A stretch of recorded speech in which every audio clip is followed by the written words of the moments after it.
consumers could be staring at 75 cents more per gallon at the pump over the next few weeks. $75 billion out of their pocketbooks, out of household budgets that everyone knows are already really stretched. Now, how do we get into this mess? It's the result of a systematic underinvestment by the industry as a result of strategic behaviors to reduce refinery capacity in the early 1990s and to not expand refinery capacity to keep up with demand since the mid-1990s. And at the same time, a reduction in the amount of inventories they carry.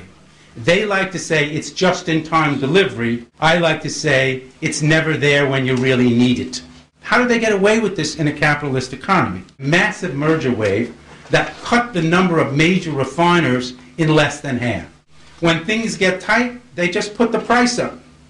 And they never have to worry about a competitor who will undercut them in an effort to steal their business. There's just not enough competition.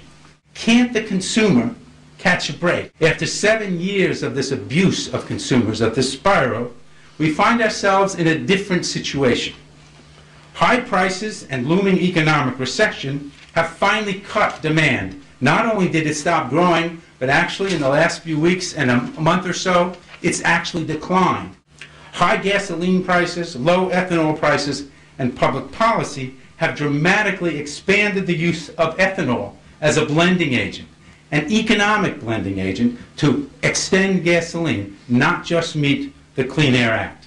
Policymakers have to recognize that the oil companies simply will not expand the capacity to meet our needs. They've proven in the past. They've declared they're not going to build any new refineries. So the key point for the long-term policy is for Congress and policymakers to make sure we actually achieve the goals of the 2007 Act.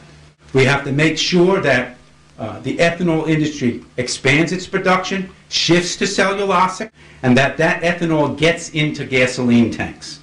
We have to make sure we get the 35 miles per gallon as quickly as we possibly can. And what we may see here is this spring and summer, with its short-run effects, may actually be an indicator of the impact that a good, aggressive policy to loosen the market through demand side and alternative supplies can have in a consumer-friendly way by ending the spiral of gasoline prices.